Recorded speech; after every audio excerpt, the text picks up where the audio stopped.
What's the best way to cook a $280 steak? Look at the marbling of this beautiful animal. So this is different than every other steak you've ever had in your life. This is the Japanese A5 Wagyu. Now take a look at this. You're gonna see all of this fat just rendered all the way through here, marbled just insanely. Any other steak you're gonna get in the United States, you're gonna see, you know, some decent marbling, whether it's prime, whether it's American Wagyu. You're never gonna see anything like this unless you're doing Japanese A5, and that's why this steak is $280. All right, we have 3 ways we're gonna do this A5 Wagyu. We're gonna do one underneath my charcoal chimney. We're gonna do one over the new S&S grill, and we're gonna do one in a pan. All right, to even the playing field here, all we're gonna do is season all of them with salt only, and we're gonna see how the different textures, different flavors, different crusts make an impact.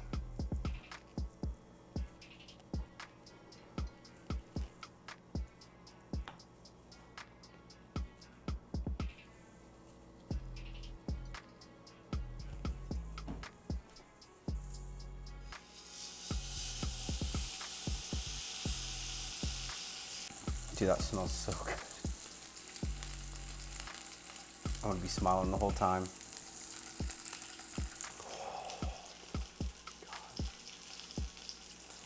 All right, so the key here with this stuff, they say medium rare is essentially the most you should cook this. So we're gonna kind of just give it a quick flash. Obviously, if it was a thicker steak, we'd be cooking it longer. Since it's thin, really it's not gonna take much.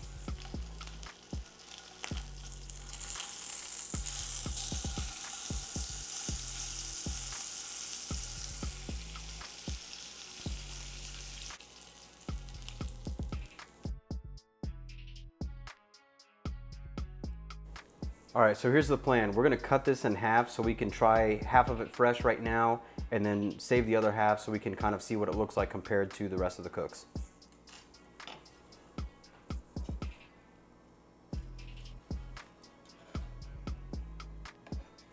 That looks amazing.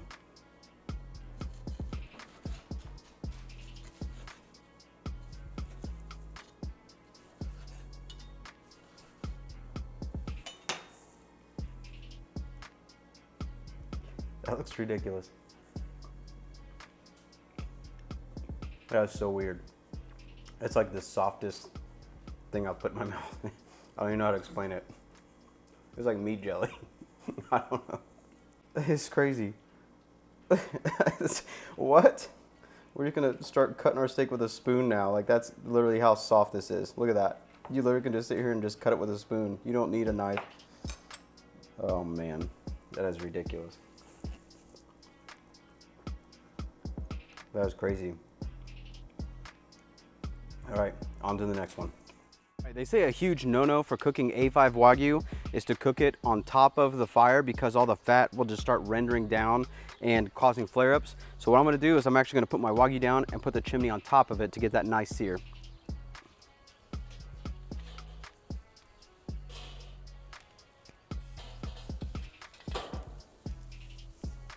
Yeah, you see it just glistening right now, just bubbling with the heat. Oh, good.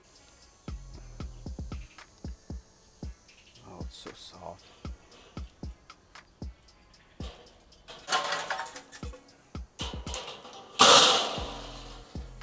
This is the biggest no-no when it comes to A5 Wagyu.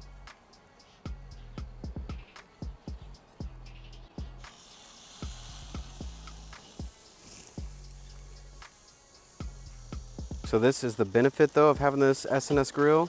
Things get a little crazy. Swing it on over, get it out of the danger zone. Right there, it was in the danger zone. We had to get it out. But that's why. This is our lesson. This is why they say don't do that. But you know what? Culinary bad boy. That's why they call me Kitchen Jesus. I'm here about the miracles. Look at that. Got flare-ups, swinging on over, get a nice little heat kiss. Again, get ready, move it out of the danger zone. S&S, get it out of there. Get it out of there.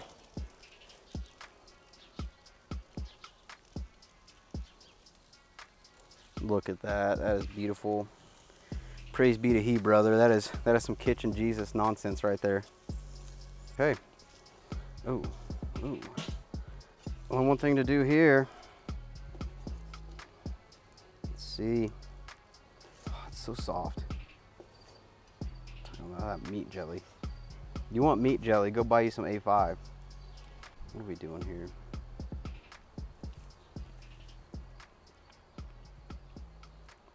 My life doesn't suck. A little for the cameraman. I feel like that charcoal gives you the flavor that you're looking for there. That's why I didn't like it when they said don't do it over fire, because it's too good. Because fire's good. Fire makes everything better. All right. That one's gonna be my favorite. I think it's gonna be my favorite too. It's got that flame kiss action. All right. That flavor is just ridiculous.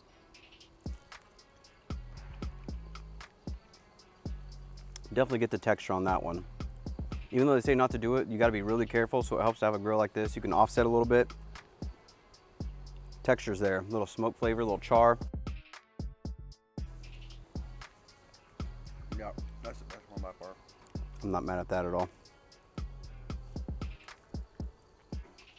All right, we're gonna go inside and do our comparison. Okay, so we have our 3 style of cooks here.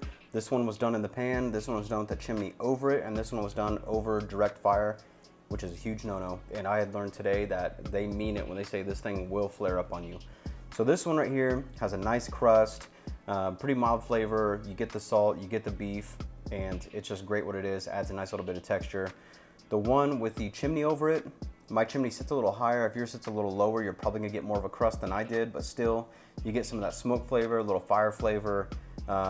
It helps a little bit more with the texture, but still pretty similar to the first one.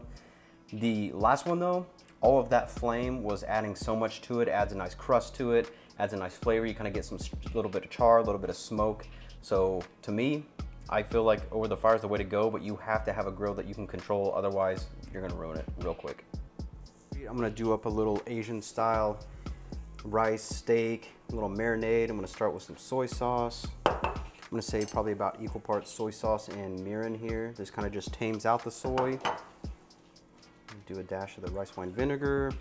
A dash of sesame oil, not to overpower it. We're gonna use this to season our meat here a little bit more. All right, some rice.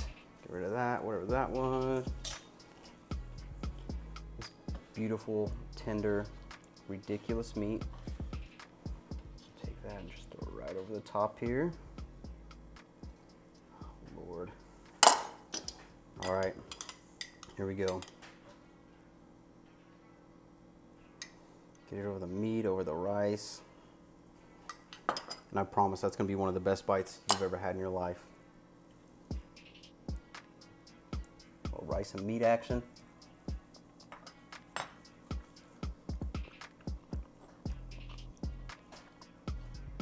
Somebody's gonna make this and get somebody pregnant. So what I've learned here, I've learned my favorite way to have A5, but what I've ultimately learned here is would I buy it again? Probably not. It's worth it to try it once, but I think I'm good with that now.